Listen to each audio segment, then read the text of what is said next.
Yang terhormat Ketua STIE Muhammadiyah Kalianda, yang saya hormati tim penilai uji publik Capansel, para calon panitia seleksi pencegahan dan penanganan kekerasan seksual, Bapak atau Ibu dosen, staf, serta seluruh hadirin yang berbahagia.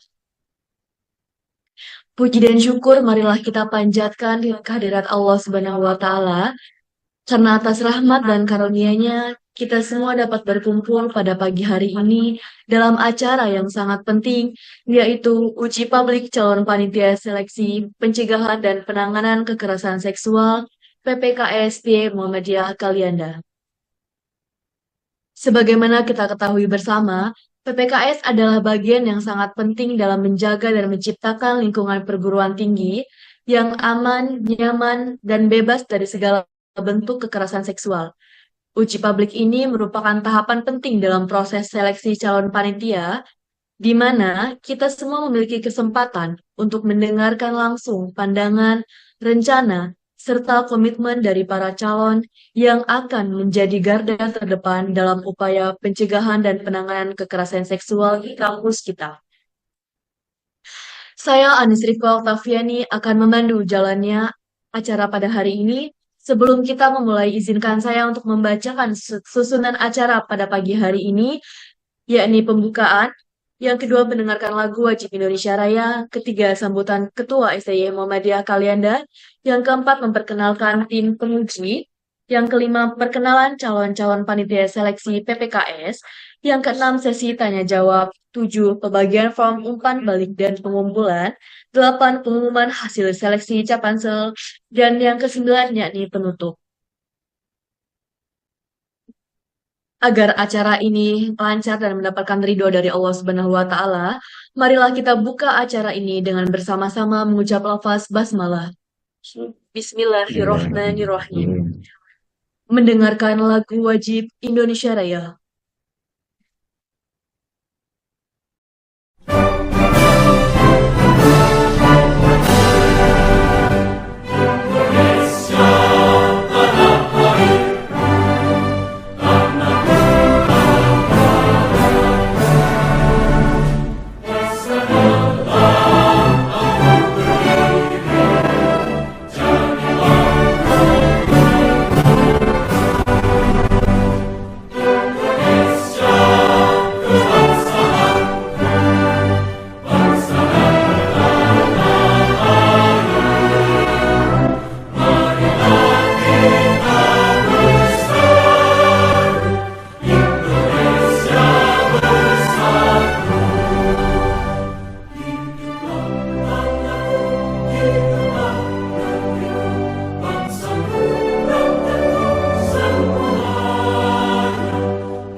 Acara yang ketiga yakni sambutan Ketua STY Muhammadiyah Kalianda yang dalam hal ini diwakili oleh Wakil Ketua 2, Bapak Hilwa Ilmi SEMSI, kepadanya dipersilakan.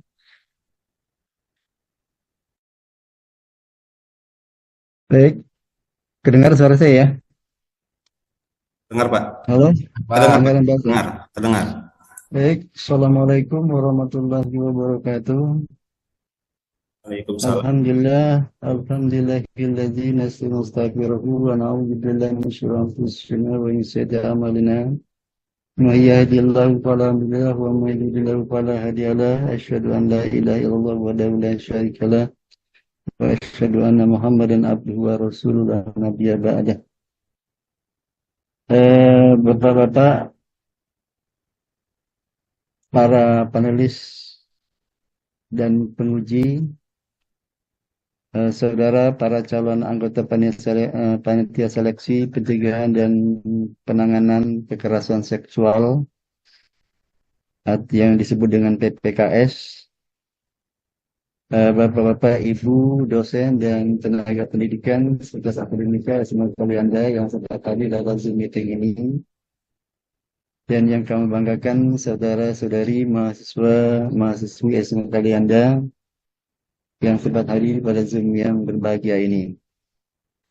Pada kesempatan berbahagia ini, sebagaimana sudah disebutkan, adalah dalam rangka uji publik seleksi calon tenaga pencegahan dan penanganan kekerasan seksual di Yatimul Kalianda. Oleh karenanya ini adalah acara penting yang harus kita laksanakan sebagai uji publik sehingga nanti akan menghasilkan figur-figur yang akan melaksanakan PPKS ini dengan baik.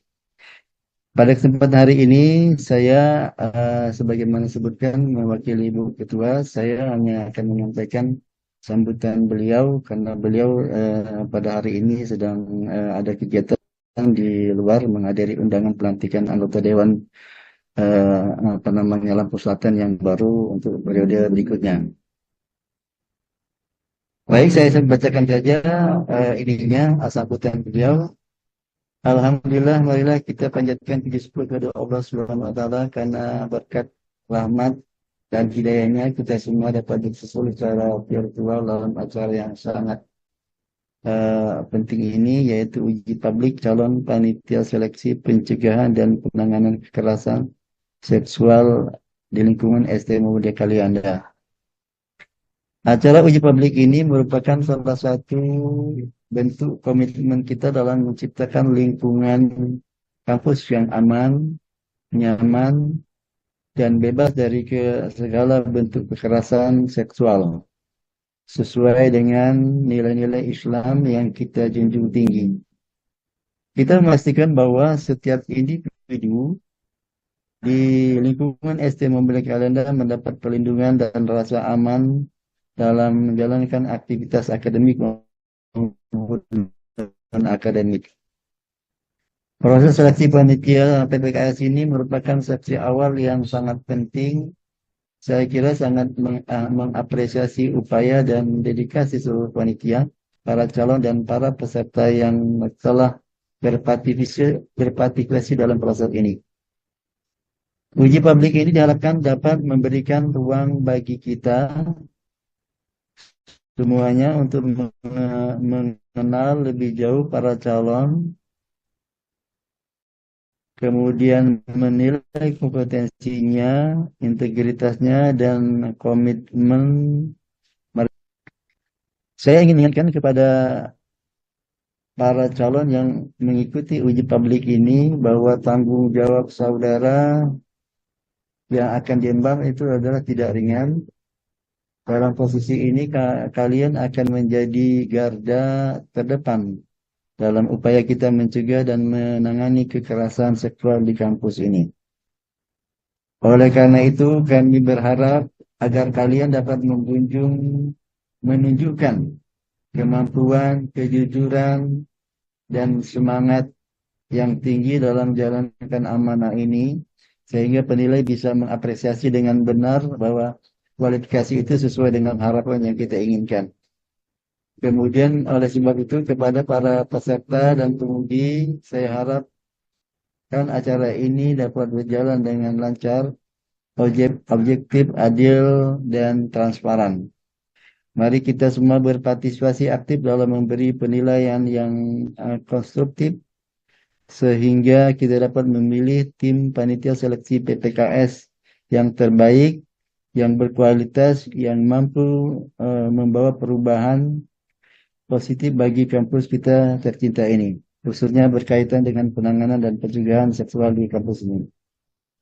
Akhir kata, saya mengucapkan selamat mengikuti kompetisi ini, katakan itu penilaian ini, dan selamat bekerja bagi tim penilai. Semoga kita dalam melaksanakan proses dalam ridho Allah Subhanahu wa taala.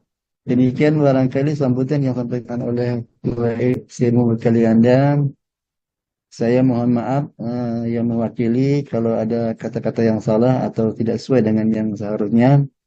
Yang paling penting adalah semoga Zoom meeting dalam rangka penilaian panitia PPKS ini berjalan sebagaimana mestinya dalam koridor dan ketentuan yang berlaku sebagaimana mestinya. Akhir malam saya akhiri. Wassalamualaikum warahmatullahi wabarakatuh. Waalaikumsalam. Waalaikumsalam warahmatullahi wabarakatuh. Baik Bapak, terima kasih atas sambutannya. Selanjutnya yakni memperkenalkan tim penguji. Dalam kesempatan ini akan saya pandu untuk memperkenalkan satu persatu dari tim penguji dan penilai Capansel. Yang pertama yakni Bapak Lukman Nuzul Hakim Eskom MSI. Beliau selaku dosen di STIA Muhammadiyah Kalianda. Yang kedua, Bapak Samam SEMM, beliau merupakan tokoh masyarakat sekitar. Beliau aktif di organisasi kemuhammadiyahan sebagai Ketua Ranting Kota Kalianda. Untuk perkenalan calon-calon panitia seleksi PPKS, untuk perkenalan bisa dimulai dari unsur dosen, yaitu Bapak Egy Radiansah SMMM. Kemudian dilanjutkan unsur staf, yaitu Bapak Setiono SEMTI. Lalu dilanjutkan oleh unsur mahasiswa, yakni Saudara Fahminur Alfian dan Saudari Nadia Ramadilah. Acara selanjutnya yakni sesi tanya-jawab. Pada session ini diberikan kesempatan pertama dari unsur dosen, yaitu Bapak Lukman Nuzul Hakim Eskom MSI, untuk bertanya kemudian dijawab oleh satu persatu. Capansel dimulai dari Bapak Egy Radiansah, Bapak Setiono, Saudari Fahmi, dan Saudari Nadia. Untuk Bapak Lukman Nuzul Hakim Eskom MSI dipersilakan. Baik, terdengar suara saya? Oke. Assalamualaikum warahmatullahi wabarakatuh. Waalaikumsalam warahmatullahi wabarakatuh. Baik, untuk seluruh Capansel, bila mana Anda terpilih, pertanyaannya, bagaimana strategi Anda untuk memastikan sosialisasi kebijakan PPKS dapat menjangkau seluruh lapisan sivitas akademika, termasuk mahasiswa, dosen, dan tenaga pendidikan? Terima kasih. Baik, pertanyaan dari Pak Lukman, terima kasih, dan akan dijawab oleh Bapak Egy Radiansah. Kepada beliau, saya persilakan. Baik, terima kasih Bapak Lukman Nuzul Hakim. Pertanyaannya sangat menarik sekali terkait dengan strategi untuk memastikan sosialisasi mengenai PPKS ini dapat menjangkau seluruh sivitas akademika di STI Muhammadiyah Kalianda. Jadi strategi yang saya gunakan itu ada beberapa cara. Yang pertama, mengkampanyekan melalui berbagai platform komunikasi seperti media sosial yang sering kita gunakan, Twitter, Instagram, Facebook, TikTok, dan lain-lain, untuk menyebarkan informasi dan meningkatkan kesadaran mengenai pencegahan kekerasan seksual ini. Selain itu juga kampanye di website resmi kampus ya. Jadi saya akan buat halaman khusus di website itu yang berisi informasi mengenai kebijakan PPKS, prosedur pelaporan, dan sumber daya yang tersedia untuk PPKS itu sendiri. Strategi lainnya yaitu saya akan melaksanakan sosialisasi atau workshop ya, atau lokakarya secara rutin, baik tatap muka maupun daring, yang nanti akan menjelaskan mengenai kebijakan PPKS serta memberikan pelatihan tentang cara identifikasi dan pelaporan kekerasan seksual. Selain itu juga saya rasa perlu adanya sosialisasi dan penempatan materi mengenai pencegahan dan penanggulangan kekerasan seksual ini di kelas. Jadi dosen perlu untuk memberikan materi mengenai kebijakan PPKS terutama di awal-awal semester. Selain itu juga strategi lainnya saya akan kolaborasi dengan organisasi mahasiswa dan unit layanan khusus. Nah, organisasi mahasiswa ini perlu terlibat dalam kampanye sosialisasi karena mereka memiliki akses langsung dan lebih dekat dengan mahasiswa dibandingkan dengan dosen ataupun tenaga kependidikan. Selain itu juga perlu kolaborasi atau pelibatan unit layanan khusus seperti pusat konseling, biro psikologi, Nah, untuk memastikan peran yang disampaikan itu tepat sasaran dan sesuai dengan kebutuhan. Nah, bisa juga kita melibatkan dosen pembimbing akademiknya. Tidak lupa kita perlu sistem pelaporan yang transparan dan mudah untuk diakses. Jadi kita perlu buat portal pelaporan yang mudah diakses oleh semua lapisan sivitas akademika untuk melaporkan kekerasan seksual dengan anonim. Jadi identitasnya tidak diketahui. Serta kita perlu juga buat semacam hotline gitu. Jadi ada nomor hotline yang dapat dihubungi 24 jam untuk memberikan konsultasi atau pelaporan kasus mengenai kekerasan seksual ini. Terakhir, kita perlu adanya monitoring dan evaluasi. Nah, seperti survei dan feedback ya. Jadi kita perlu melakukan survei secara berkala untuk mengevaluasi efektivitas sosialisasi dan mendapatkan masukan dari sivitas akademika. Dan kita perlu juga melakukan tinjauan berkala, gunanya tinjauan berkala ini untuk memastikan akan relevansi dan efektivitas dari apa yang sudah dilakukan. Saya rasa dengan kombinasi strategi tersebut, kebijakan atau sosialisasi kebijakan PPKS ini diharapkan dapat menjangkau dan dapat dipahami oleh seluruh lapisan sivitas akademika, sehingga menciptakan lingkungan kampus yang lebih aman dan inklusif. Demikian jawaban dari saya.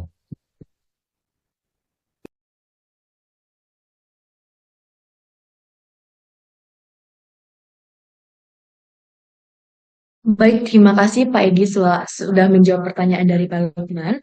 Kita lanjut ke penjawab yang kedua, yakni yang akan dijawab oleh unsur staf, yakni Bapak Setiono SE MTI. Kepada beliau saya persilakan. Baik, halo, assalamualaikum. Waalaikumsalam warahmatullahi wabarakatuh. Waalaikumsalam warahmatullahi wabarakatuh. Baiklah, saya akan menjawab beberapa pertanyaan yang tadi terkait dengan strategi. Saya berencana untuk menggunakan pendekatan partisipatif, di mana setiap kelompok dalam sivitas akademika diberikan peran aktif dalam menyebarluaskan informasi mengenai kebijakan PPKS. Selain melalui media online, kami akan mengadakan forum-forum diskusi di setiap fakultas dan unit kerja, serta menyediakan materi cetak dan video edukasi yang dapat diakses kapan saja. Dengan strategi ini, kami berharap seluruh sivitas akademika bisa terlibat dan memahami kebijakan ini secara menyeluruh. Mungkin itu jawaban yang bisa saya berikan. Terima kasih. Terima kasih Bapak Setiono telah menjawab pertanyaan dari Bapak Lukman. Penjawab ketiga, yakni yang akan dijawab oleh Saudara Fahmi Nur Alfian. Kepada beliau saya persilakan. Baik, Assalamualaikum warahmatullahi wabarakatuh. Waalaikumsalam. Terkait strategi yang akan digunakan, yang akan saya gunakan, melibatkan penggunaan pendekatan kolaboratif dengan melibatkan perwakilan dari mahasiswa, dosen, dan tenaga pendidikan dalam proses sosialisasi kebijakan PPKS. Kami di sini akan mengadakan sesi informasi yang dibarengi dengan pelatihan langsung tentunya, serta menyediakan materi edukasi yang mudah diakses di platform digital perguruan tinggi. Dengan begitu, semua dapat memahami dan menerapkan kebijakan ini secara efektif. Kurang lebih itu jawaban dari saya. Terima kasih. Terima kasih kepada Saudara Fahmi Nur Alfian telah menjawab. Penjawab terakhir, yakni yang akan dijawab oleh Saudari Nadia Ramadila. Kepada Nadia, waktu dan tempat saya persilakan. Baik, Assalamualaikum warahmatullahi wabarakatuh. Langsung saja saya akan menjawab terkait strategi, di mana saya akan memastikan kebijakan PPKS disosialisasikan melalui program komunikasi yang terstruktur dan berkelanjutan. Ini termasuk penyebaran informasi melalui buletin kampus, media sosial, dan grup WhatsApp resmi, Selain itu, akan membentuk tim khusus yang bertugas sebagai fasilitator untuk menjawab pertanyaan dan membantu sivitas akademika dalam memahami dan mengimplementasikan kebijakan ini. Sekian jawaban dari saya. Wassalamualaikum warahmatullahi wabarakatuh. Salam. Terima kasih kepada Saudari Nadia telah menjawab pertanyaan dari Bapak Lukman. Selanjutnya yakni dari unsur masyarakat, Bapak Tamam SEMM dipersilakan untuk bertanya. Saya ucapkan kepada calon panitia seleksi PPKS ucapan selamat untuk mengadakan seleksi dan ikut berkompetisi. Saya selaku unsur masyarakat yang dalam hal ini untuk kesehariannya yang berada di Perserikatan Muhammadiyah tentunya ingin menanyakan kepada saudara-saudara calon panitia seleksi PPKS, yaitu bagaimana Anda memandang peran PPKS dalam menciptakan lingkungan kampus yang aman dan inklusif. Sekali lagi, bagaimana Anda memandang peran PPKS dalam menciptakan lingkungan kampus yang aman dan inklusif. Terima kasih. Baik, terima kasih Bapak Tamam telah memberikan pertanyaan. Penjawab pertama yang akan dijawab oleh Bapak Egy Radiansa. Kepada Pak Egy, kami persilakan.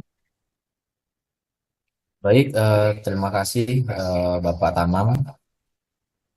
Jadi saya memandang peran PPKS dalam menciptakan lingkungan yang aman dan kondusif itu sangat penting. Karena menurut saya PPKS itu melindungi hak asasi dan martabat dari setiap anggota sivitas akademika dengan memberikan perlindungan terhadap kekerasan seksual. Nah, ini memastikan bahwa setiap individu, baik mahasiswa, dosen, ataupun tendik, itu dapat merasa aman dan dihargai dalam lingkungan kampus. Melalui PPKS, kampus dapat meningkatkan kesadaran mengenai isu-isu kekerasan seksual, serta mendorong pemahaman yang lebih baik tentang pentingnya saling menghormati, serta mengedukasi semua pihak tentang bagaimana mengidentifikasi dan menangani kekerasan seksual. Secara keseluruhan, peran PPKS ini krusial dalam membangun lingkungan kampus yang tidak hanya aman secara fisik, tetapi juga inklusif secara sosial dan psikologis. Nah, PPKS ini dapat membantu menciptakan atmosfer yang kondusif bagi pembelajaran dan pengembangan pribadi, di mana setiap sivitas akademika atau komunitas kampus dapat berkontribusi dan berkembang tanpa rasa takut akan kekerasan atau diskriminasi. Demikian jawaban dari saya. Terima kasih Pak Egy telah menjawab pertanyaan dari Pak Tamam. Selanjutnya pertanyaannya yang akan dijawab oleh Bapak Setiono. Kepada beliau saya persilakan. Baik, Assalamualaikum warahmatullahi wabarakatuh. Saya akan menjawab pertanyaan peran PPKS dalam menciptakan lingkungan kampus yang aman dan kondusif.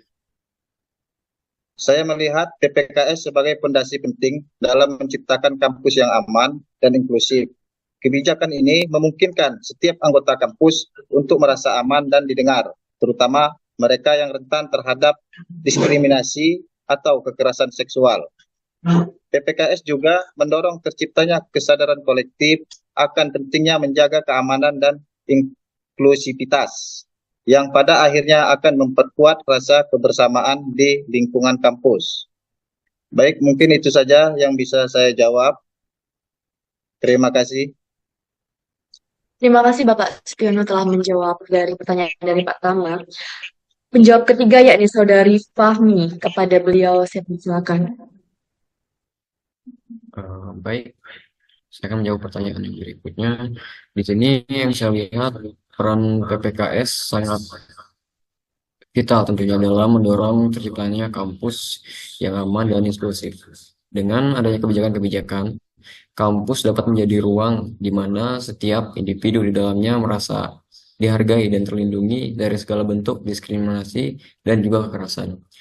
Nah, PPKS juga berfungsi sebagai sarana edukasi yang meningkatkan kesadaran dan pemahaman tentang pentingnya menjaga integritas dan keamanan dalam interaksi sehari-hari. Sekian, terima kasih. Penjawab yang keempat yang akan dijawab oleh Saudari Nadia, kepadanya dipersilakan. Baik, Assalamualaikum warahmatullahi wabarakatuh. Saya akan menjawab pertanyaan dari Bapak Tamam. PPKS memainkan peran kunci dalam mengubah budaya kampus melalui lingkungan yang lebih aman dan inklusif. Kebijakan ini tidak hanya memberikan perlindungan hukum bagi korban kekerasan seksual, tetapi juga mendorong seluruh sivitas akademika untuk aktif berpartisipasi dalam menciptakan lingkungan yang saling menghormati. Dengan demikian, kampus menjadi tempat yang lebih terbuka dan bebas dari ancaman kekerasan. Terima kasih. Wassalamualaikum warahmatullahi wabarakatuh. Baik, terima kasih penjawab yakni Saudari Nadia. Selanjutnya pertanyaan dari unsur mahasiswa. Hal ini diwakili oleh Mesyur Sindi Ahmad Syarif. Kepada Mesyur, saya persilakan. Bismillahirrahmanirrahim. Assalamualaikum warahmatullahi wabarakatuh. Waalaikumsalam warahmatullahi wabarakatuh. Sebelumnya izin memperkenalkan diri, nama saya Mesyur Sindi Ahmad Syarif, mahasiswa STI Muhammadiyah Kalianda. Ada yang ingin saya pertanyakan, yaitu apa langkah yang akan diambil jika ditemukan adanya konflik kepentingan di antara anggota PPKS dalam menangani kasus kekerasan seksual. Terima kasih. Assalamualaikum warahmatullahi wabarakatuh. Baik, terima kasih kepada Saudara Mesyur telah memberikan pertanyaan. Pertanyaan yang menjawab pertama yang akan dijawab oleh Bapak Egy Radiansah. Kepada Pak Egy, saya persilakan. Baik, terima kasih Mesyur. Terkait dengan konflik kepentingan ataupun konflik of interest itu, yang akan saya lakukan yang pertama kali identifikasi dan verifikasi mengenai konflik kepentingan ini. Jadi jika ada aduan mengenai sebuah konflik kepentingan, saya akan mengidentifikasikan apakah benar terdapat konflik kepentingan. Nah, ini dapat melibatkan pemeriksaan hubungan, baik hubungan pribadi, profesional, ataupun finansial antara anggota PPKS dan pihak-pihak yang diduga terlibat dalam kasus. Nah, jika benar terjadi konflik kepentingan, maka akan dinonaktifkan. Penonaktifan ini bisa bersifat sementara selama kasus berlangsung ataupun permanen, tergantung tingkat konflik kepentingannya. Dan saya akan segera menunjuk pengganti yang netral, ataupun perlu pelibatan tim tambahan jika diperlukan.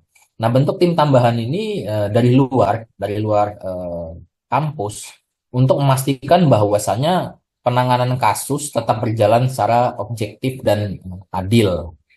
Ya. Terakhir, perlu adanya komunikasi dengan pihak terkait, ya, kaitannya dengan korban dan pelapor. Jadi saya akan memberikan informasi kepada korban dan pelapor tentang perubahan dalam tim penanganan kasus akibat konflik kepentingan. Nah, ini penting untuk menjaga kepercayaan dan transparansi dalam proses tersebut. Nah, bila perlu adanya penjelasan publik, ya, jadi press release gitu. Jadi dalam beberapa kasus mungkin diperlukan penjelasan kepada publik untuk menjamin transparansi dan pencegahan, terutama jika kasus tersebut mendapat perhatian luas atau viral. Dan tidak lupa kita perlu melakukan evaluasi dan tindakan lanjutan, ya, jika atau supaya tidak terjadi hal-hal mengenai konflik kepentingan di masa depan. Demikian, terima kasih.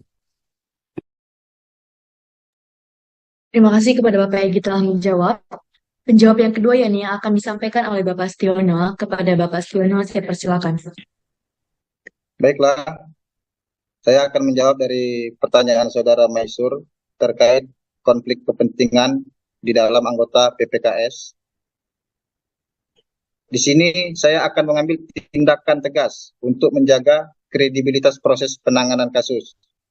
Langkah pertama ialah menonaktifkan anggota yang memiliki kepentingan di kasus tersebut. Selanjutnya, saya akan membentuk tim ad hoc yang terdiri dari anggota PPKS lain atau pihak internal yang memiliki kompetensi dan netralitas untuk menjamin proses penanganan tetap adil dan objektif. Mungkin itu saja yang bisa saya jawab. Terima kasih, Saudara Maisur. Terima kasih kepada Bapak Stiono. Selanjutnya yang akan dijawab oleh Saudara Fahmi. Kepada Saudara Fahmi, saya persilakan. Baik, langsung saja. Tindakan yang tentunya saya akan melakukan ketika konflik kepentingan ini terjadi di dalam anggota PPKS, saya akan mengutamakan transparansi yang sudah tadi dijelaskan sebelumnya, dan juga integritas dalam menangani konflik kepentingan di antara anggota PPKS ini. Langkah pertama tentu mengidentifikasi dengan jelas apakah potensi dari konflik tersebut sehingga terjadi konflik itu, dan mengkomunikasikannya pada seluruh pihak terkait. Saya akan segera menunjuk tim independen untuk menangani kasus tersebut agar proses investigasi tetap berjalan dengan adil dan tidak terpengaruh oleh kepentingan pribadi atau hubungan dekat. Itu saja. Selanjutnya yang akan dijawab oleh Saudari Nadia Ramadila. Kepada Saudari, saya persilakan. Baik, langkah yang akan saya ambil jika ada konflik kepentingan di antara anggota PPKS adalah segera melakukan evaluasi terhadap anggota yang terlihat jika terbukti adanya konflik. Anggota tersebut akan diharuskan menarik diri dari proses penanganan kasus yang transparan serta mengutamakan pihak yang benar-benar netral untuk melakukan penanganan kasus tersebut. Sekian, terima kasih. Terima kasih kepada Saudari Nadia telah menjawab pertanyaan dari Bapak Tamam. Selanjutnya terakhir, mungkin dari audiens lainnya ada yang bertanya, dipersilakan.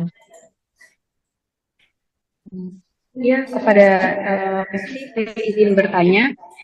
Oke, pertanyaan saya untuk para Capansel, bagaimana untuk Anda sekalian dalam menangani kasus yang mana korban ini mungkin agak takut, merasa takut atau enggan untuk melapor dikarenakan stigma ataupun stereotip yang akan timbul dari lingkungan sekitar ketika dia melaporkan kalau dia mengalami kekerasan seksual.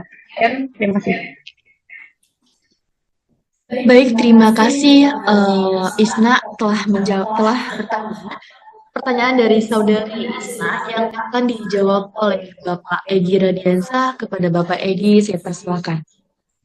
Baik, terima kasih atas pertanyaannya. Tadi mengenai bagaimana penanganan di mana korban merasa takut atau enggak. Kalau nggak salah pertanyaan seperti itu. Jadi penanganan kasus di mana korban kekerasan seksual ini merasa takut atau enggan untuk melapor itu penanganannya memerlukan pendekatan yang sensitif, aman dan mendukung. Nah, langkah-langkahnya itu yang pertama kita harus menciptakan lingkungan yang aman dan rahasia. Ya, jadi kita buat layanan pelaporan yang anonim tadi. Jadi sediakan mekanisme pelaporan yang memungkinkan korban untuk melapor secara anonim, sehingga mereka tidak perlu khawatir tentang identitas mereka yang akan terungkap. Yang kedua, kerahasiaan yang ketat. Jadi pastikan bahwa semua laporan dan informasi yang diberikan oleh korban dijaga dengan ketat dan hanya dapat diakses oleh pihak-pihak yang berwenang secara terbatas. Nah, selain itu kita perlu juga, saya rasa, menyediakan dukungan emosional dan psikologis. Jadi seperti konseling dan psikoterapi gitu mungkin. Jadi kita perlu menyediakan layanan konseling dan dukungan psikologis bagi korban. Jadi kita perlu mengadakan atau melatih ya atau mencari konselor yang terlatih dalam menangani kasus kekerasan seksual sehingga dapat membantu korban menghadapi trauma dan perasaan takut mereka. Yang kedua, tentu saja perlu pendampingan selama proses pelaporan. Nah, kita perlu menawarkan ya pendampingan selama proses pelaporan sehingga korban tidak merasa sendiri.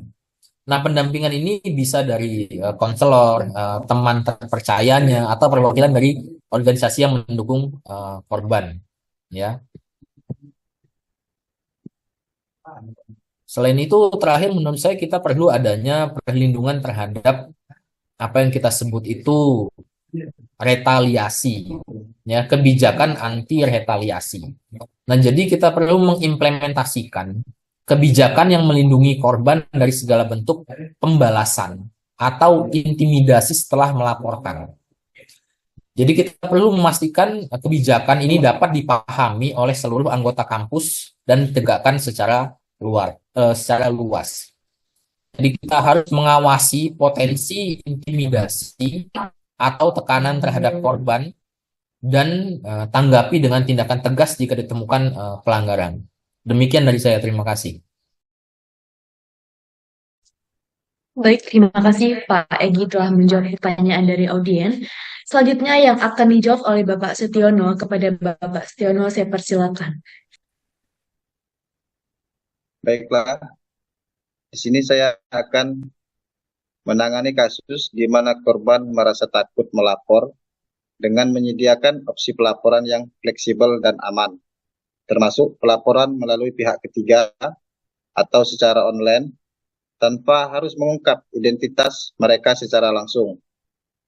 Saya juga akan bekerja sama dengan komunitas dan organisasi mahasiswa untuk menciptakan lingkungan yang lebih empati dan mendukung, sehingga korban tidak perlu takut untuk melakukan stigma atau dapat tekanan dari sekitarnya. Sekian dan terima kasih.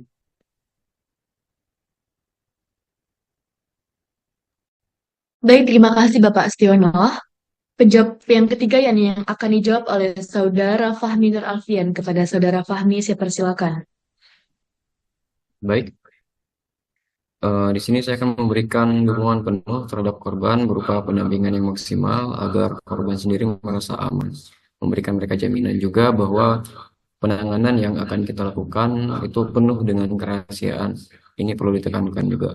Saya beserta tim akan mendorong adanya kelompok dukungan bagi korban, di mana korban bisa berbagi pengalamannya tanpa rasa takut akan stigma atau tekanan dari lingkungan luar, seperti itu kira-kira. Baik, terima kasih kepada Saudara Fahmi telah menjawab pertanyaan dari audiens. Selanjutnya, Saudari Nadia Ramadilah dipersilakan untuk menjawab pertanyaan dari Saudara Isna. Baik, saya akan fokus pada penciptaan lingkungan yang mendukung bagi korban kekerasan seksual dengan memastikan adanya kebijakan nol toleransi terhadap stigma atau diskriminasi. Saya juga akan menyediakan akses mudah ke layanan konseling dan pendampingan hukum yang bersifat rahasia. Selain itu, saya akan menggalakkan kampanye anti stigma yang melibatkan seluruh akademika untuk mengubah persepsi dan membangun budaya kampus yang lebih inklusif dan suportif. Sekian.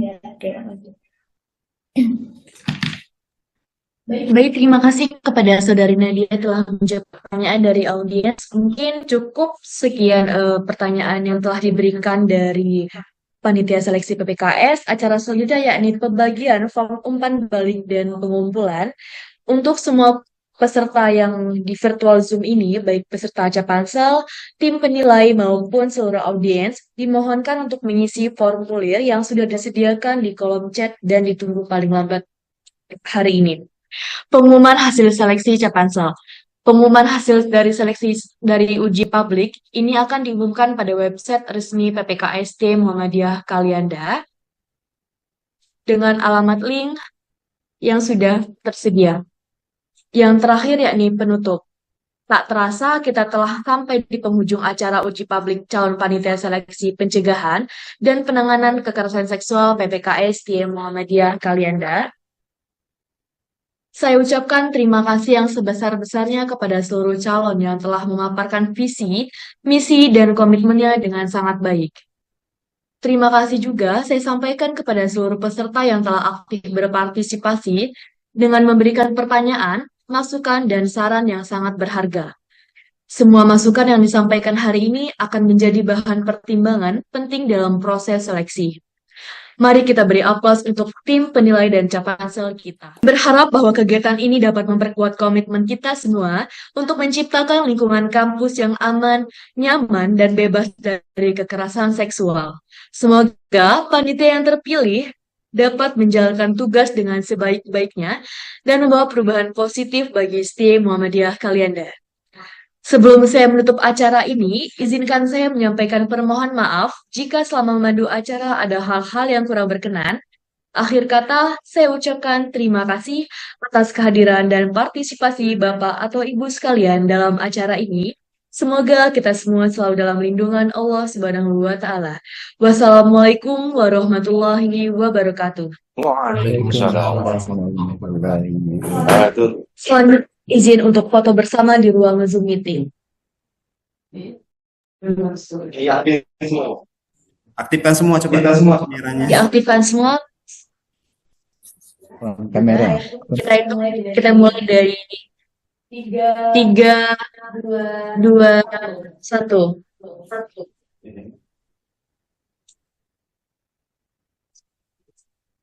Sekali lagi kita ulangi. 3, 2, 1.